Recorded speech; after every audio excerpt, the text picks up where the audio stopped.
So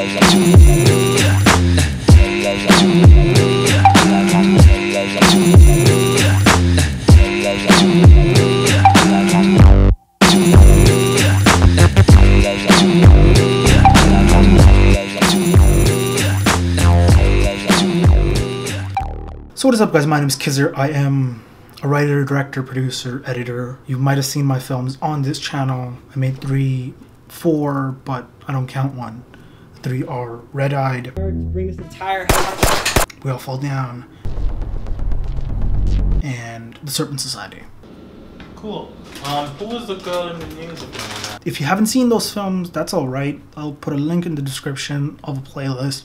I have all 3 films. Red-Eyed just released last week, and so I do find myself interested in talking more about the process. I decided I want to make a new series in also celebration of 600 subscribers, yay!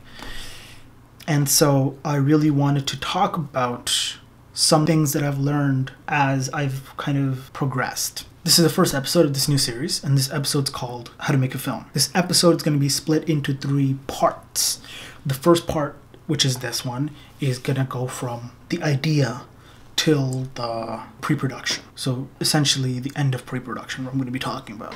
Episode 2 is gonna go from production. I'm just gonna be talking about production. And then episode 3 is gonna go from production to post-production. So essentially pre-production, production, post-production is gonna be the 3 parts. They're not gonna be extensive. I'm not going in detail. If you guys want more from me, depending on what you guys want, I can make more extensive videos talking more about it. But this is essentially just to get like a small grasp of how I make my films, and hopefully you guys can learn a couple of things. And if you guys want more, then I'll know what you guys want to kind of learn, I guess. What I find interesting in the pre-production is everyone's process is very, very different. For me, genre-wise, my process is also very, very different. Like, I know Red-Eyed, I got that idea because during We All Fall Down, Courtney, who plays the man with the glasses, the red eyes, he brought glasses that had red eyes, and he just really liked it, and I wore it. It looked cool. He looked cool. He also has a really, really, like, deep voice, so I thought that he could play a really, really good villain, and eventually I wanted to play in the genre of like a post-heist, like a thriller-esque, something that I can flex my muscles in this genre. I did not want to make a scene that felt like I was trying to rip something off or trying not to be original, so I did want to make a new story.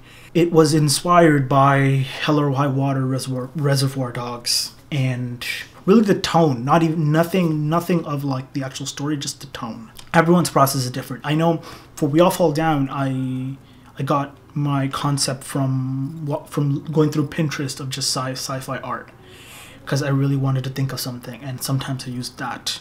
Other times it's just I'm experiencing something and I just think of an idea. Other times it's just tone. I really want to work. I really get inspired to work in certain tones. I do tell people that the best way to get ideas isn't even watching movies. It's actually listening to music, looking at art, and just experiencing stuff. Serpent Society was based on something that we did to my friend in high school. We gave him a brownie and we made it seem like it was filled with marijuana, and he completely started tripping out, which I found fascinating, the placebo effect. Hence I made the short of Serpent Society, because one day I'm like, I really wanted to do that. And also wanted to play in a little bit more of a, I'm touching my beard a lot, I'm sorry.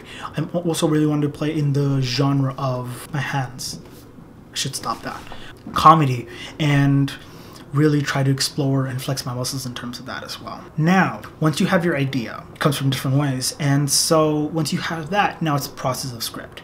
You need to realize that the first draft of your script is never going to be good. You could be lucky and it could be decent, but it's probably never going to be good. And when I say it's not good, I don't mean the idea isn't good or what's in your head isn't good. I mean what's on paper isn't good.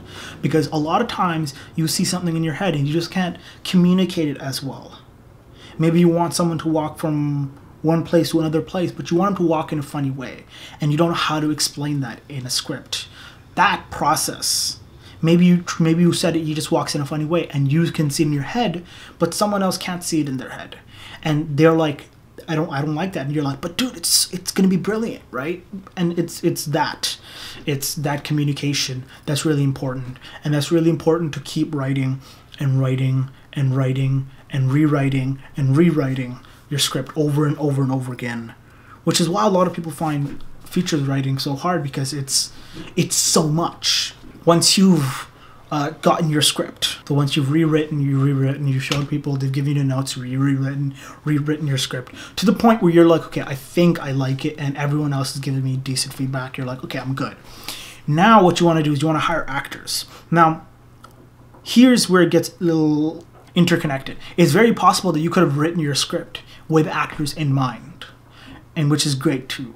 It's also possible that you don't have access to actors, which then means that you want to hire the best possible actors and then have them say your lines and mold your lines to fit those actors. Everyone's different, essentially. It's really what's easiest for you. I do recommend my Serpent Society was written with 2 actors in mind. We All Fell Down was written with 2 actors in mind. It's also very possible that one of your actors could drop out, which is what happened in We All Fell Down. We had someone in mind, and then they just couldn't do it, and so we had to get someone else, who is now Courtney. So it's really, every process is really different. Filmmaking is about problem solving. If you hate solving problems, this isn't for you. From what I've perceived and what I've experienced, it's the heart and soul of filmmaking. I'd say storytelling is the heart and soul, but I mean more of the production aspect, not the actual stories that you're trying to tell or the art form. I mean more of the process of creating films to me is very much just problem solving. Essentially gotten your actors. Locations are very important.